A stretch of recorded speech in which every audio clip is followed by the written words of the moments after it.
Welcome to this special edition of Studio 5. We're taking you to Lancaster for a visit to Sight and Sound Theater, where we're all invited to experience the Bible's most epic stories as they come to life on a panoramic stage. And the latest Bible story imagined on this incredible stage is the story of King David. And we begin this David experience with the man himself, Shane Litchfield. He plays the role of King David. We sat down with Shane at the theater just hours before the doors opened to a sold-out opening night. So you are David. Yes. How does it feel to be David? Honestly, it's amazing. It's like super humbling. I'm super pumped to be able to portray this character. He's incredible. Like, literally, what a guy. Everything he was, just like an artist, a musician, a warrior, a king, a poet, like a shepherd. He did so much. It's amazing. It's amazing that I think anyone could find or see a piece of David in themselves. Yeah. You see yourself in David? I do a little bit. Okay. Yeah, a little bit. Yeah. I mean, as I'm growing in this role, what I really love about David is that he was a musician. Like, I'm a writer myself. I like writing music, you know? And that's kind of how I connect to people, the world around me, and especially the Lord, you know? It's just through writing song. To me, there's nothing more rewarding than writing some music and having others sing it. Like, I wonder if that's how God thinks about us, his creation, you know what I mean? Just us living out our lives and what he made, you know? So. Take us on stage. So it's opening night, the curtains are about to go up, and we're about to begin seeing you. Yeah. What are you thinking? What are you feeling? Nerves. Oh, right now I'm feeling nerves. I mean, it's still fresh, and and we're still getting, you know, new audiences in, and yeah, I as excited as I am, yeah, you can't help but feel a little nervous, you know what I mean? Like, right when I step on stage, I'm not going to see my dressing room until the end of the act, you know what I mean? So there's not a time to go back to dressing room and be like, okay, do I have everything? Like, look at your script real quick, you know what I mean? It's just like, you have to believe that you know it all. And I do, you know what I mean? But you just have to trust that it's going to come in the moment, which it always does. Wow. Yeah. Now, I know you get a script and you get to study and memorize the script to perform it. What else did you do to get to know David? Read the Bible. Read the Bible. Read the Bible. Reading 1 Samuel and 2 Samuel, just like the stories about him. But more than that, what's so cool about David is that you obviously, like with all the characters in the Bible, you learn what happened to them, not necessarily how they felt about it. You know what I mean? And with David, we know how he felt about things through the Psalms. You know, it's incredible. Like, that was his heart. That was his headspace in the Psalms. Like, when he wrote those things, he was crying out to the Lord, and we were able to relate those Psalms to moments in his life, just historically. So I think that's fascinating as an actor to be able to get into his head through the text. When did you feel like you wanted this role? You've been with Sight and Sound, as you said, you performed in Jesus, you performed in Esther. Yeah. When did you know, okay, that I would like to play David? You were like, I'd like to do this. Well, yeah, I mean, right when they announced they were doing David, I was like, man, that'd be really cool to play David. I'd love to do that. But right away, I was more interested in, honestly, helping to write music for the show. And so that's kind of how I got my foot in the door in the first place. Like, I contacted the people, the story team, and I said, like, hey, can I like write for you, like pitch some songs? And they gave me an opportunity to do it, so I wrote 3 songs for them, and just based off those, they brought me onto the team. And so I was able to help compose some music with the lead composer, Gabriel Wilson. And yeah, from then, once we started writing the songs, I started falling in love with them. And I was like, oh no, I want to play this character. I knew it was going to take a lot out of me, and it has, but it's been so rewarding. And it's just the beginning. Like, I'm so excited to see where I get through the end of this process. Nice. Yeah. What songs do we hear in the show that have your fingerprint? Psalms 23 a little bit. I wrote the I'm After Your Heart portion of Psalms 23, Psalms 51, mostly stuff with David here and there. But yeah, those 2 really do mean a lot for me. What's been the most touching part of his life and story for you to project on stage? honestly, just his joy and love for the Lord, just that unabandoned that he has. You know, he doesn't care how he looks when he's praising God. He doesn't care what people think about him when he's praising the Lord. And that's something that I just personally want to grow in, because I don't know if I'm that way completely in life, you know what I mean? Like, the opinion of others, I think, sometimes does affect me, and it's amazing that David, it really didn't.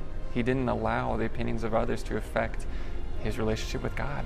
And that's what I hope to grow in, honestly, through this process.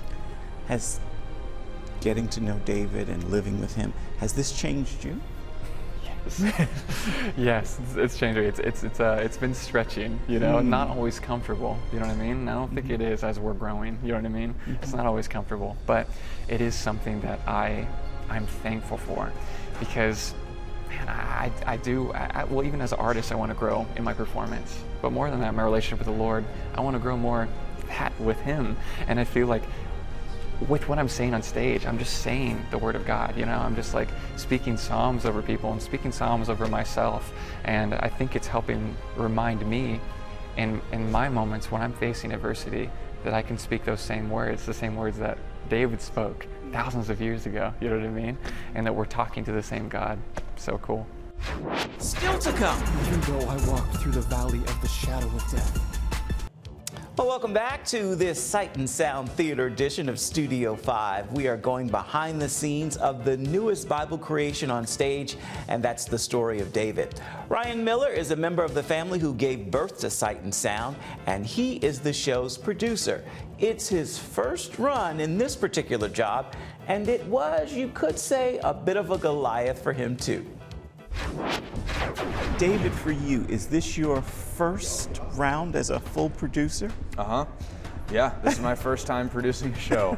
So thankfully, I've had about 15 years in the design department, working under our other producers. So I got a really front row look at what it takes and how they led it well. And so it wasn't just coming in fresh and not knowing anything, thankfully. But it was still a big undertaking to do for your first time. Was producing a Goliath for you? Yeah, you could definitely say that. You could say that. It's a big undertaking. I felt like I really had to just rely on the Lord, because not doing something before and not really knowing, and you just have to kind of trust, like, hey, I guess I'm in this seat for a reason, and like I'm going to trust that the Lord is going to give me what I need to do this and tell the story that he wants. And it was a cool journey, I feel like, even connecting with him more on that front. So, time frame wise, you begin producing this when? So it was 4 years ago, 2018. It's really actually very neat how the process is laid out. The first about a year is just a lot of reading. Like, I read 1st and 2nd Samuel and Kings and Chronicles, like in every translation I could find. He wrote 80 Psalms, so even that, it would take me about a month to get through his Psalms, just reading a couple a day. And then about a year in, you really start meeting with the design team, and you start digging into what the show's gonna look like, and then costumes and the sets and the music and all of it. It's just it's a really fun how it kind of grows. More and more people just keep coming alongside of you. It's just like this small army working towards the same goal. But it starts with like, 2 or 3 people, and then it grows to that over the 4-year process. So it's fun. What a unique time to have to put this together. So we're talking 4 years, but the last 2 years of the world's life has been closed. Exactly. So what was that? That was strange and a little scary. We were right in the throes. We plan our production schedule down to like the day. They know how long this set's gonna take to build, and this set's gonna take to design, and this costume's gonna take to build, and we plan it down to the day. So for just months to be ripped from the schedule was a really big deal. We were also at just a pivotal spot where we were about to start digging into like, how are we gonna do Goliath? How are we gonna, pull off some of these big effects? And so all that just kind of stopped. And what was kind of cool. I'm a very collaborative person, and I really rely on the people around me. What it did, it made me learn a new aspect of working, where I did have to learn to just really press into the Lord, because I didn't have a giant team of people around me, and be like, okay, what do you want this scene to be like, you know? And I had to learn how to work in a new way that I'm actually kind of thankful for, because I think I'm gonna be able to take that into future projects as well. But yeah, thankfully, we started getting more and more people back, and after a few months, we had our full production team, and it blew my mind. I still don't know how we lost that much time and still made opening night. They worked so hard, and they pulled it off, and yeah, I'm just so thankful for the team. It's very cool. Hearing you share the genesis of all this, I kind of feel like I'm hearing David's story play out in the production, being isolated and alone when you're used to having a community. Right, exactly. I so love the people that I get to work with, and I love design teams. I love a big group of people in a room having creative ideas and collaborating, and like that was the thing I was actually most excited about to produce a show, you know? It's like, I can't wait to dive in and figure out this stuff with all these people that I love to work with, and then that was just kind of gone, you know? And it was sad, you know? But we kept pressing through and had to do things a little differently, and as everybody did, and thankfully we made it through. So. How would you compare the effects and the things we see in David to other Sight and Sound productions? So one of the things about David that ended up being really cool was that people know about Goliath. And then after that, I think his life is so full of stuff that they kind of forget. Like, they don't really know what to expect. Because I would ask people when I first started, like, what are you coming expecting to see? Because I want to make sure I do those moments really well. So I'll just ask friends and family members and stuff, like, think about David, and they would go, well, Goliath, obviously. And then they would just kind of trail off and literally not have anything else. So that was kind of weird, but it also became a really cool opportunity, because I was like, we're going to be able to surprise our audience. And so there are a lot of effects. There's a lot of cool moments in the show that I don't think anyone is going to expect at all. And I think that's what's going to be a blast about watching this show is, you know, our other shows. If you're coming to Moses, you're expecting to see the Red Sea and the plagues and the burning bush. Like, you know what you're gonna see. You might wonder how we're gonna do it. I think with David, I think people are coming to see Goliath, and then they don't know. And that's actually really fun. Yeah, because you see Goliath pretty early. You see Goliath pretty early. It's like, where are we gonna go from here? And it's a wild ride with a lot of effects and a lot of cool things that I think are gonna just surprise people and be really fun to experience, because you're not gonna know what's coming next. And in keeping with our exclusive look at Sight and Sound Theater's production of David, here's a special edition of this week's Studio 5 Snapshot. There are a few ways to describe David: master poet, fearless warrior, and anointed king. But that ascent to the throne is filled with towering giants and a journey from still waters to shadowed valleys, unprecedented victories and devastating failures. Still, this passionate warrior becomes a man after God's own heart. And this week's Studio 5 Snapshot. Just moments away. The entertainment industry has been hit so hard over the last several years, and we know that it's nothing short of a miracle that we're even still here. Sight and Sound goes from lights off to sold-out theater with the story of David. Welcome back to this Sight and Sound Theater edition of Studio 5 as we continue our look at David. We're joined by another member of the theater family, Katie Miller, who grew up on stage before moving behind the scenes and handling communications for the organization. So how does this production feel for you, your family, in light of what the world has undergone these last couple of years? Yeah. I think this last week has felt a little bit like a dream of opening this show. You know, we had gotten right up to opening Queen Esther 2 years ago, and on the day of the premiere found out that we were not going to be able to actually open to the public the next day because of COVID. So we had this beautiful show, 4 years in development, got up to opening day and couldn't open. And so, you know, the premieres that year were all around, oh my goodness, what's going to happen? There is so much that's unfolding, and we don't know what the future looks like. And a lot of the conversations, so David was in production over the last several years, and between shutdowns and lockdowns and supply chain issues and everything else, there were far too many points of going, we may not be able to finish this show.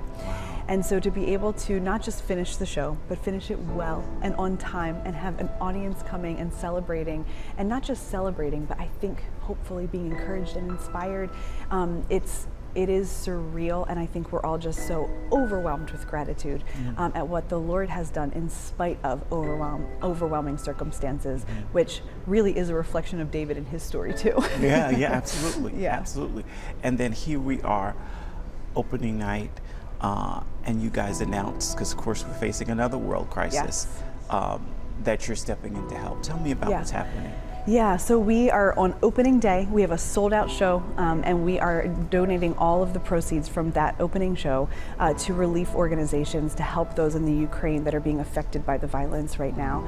And you know, for us, like, we are just overwhelmed with gratitude at where we are and what the Lord has done, and it is a way for us to give back. You know, the entertainment industry has been hit so hard over the last several years, and we know that it's nothing short of a miracle that we're even still here and doing this. And so it was a way for us to say, Lord, you have given us so much, like, how do we continue to give back and truly be the hands and feet of Jesus?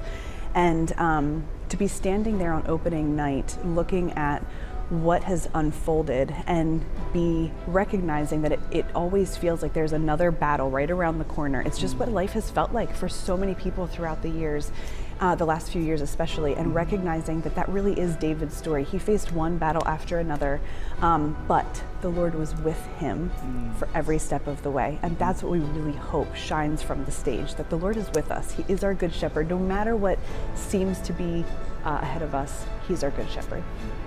How many Sight and Sound productions do you remember? Because I know there are many. So yeah, that's a very good question.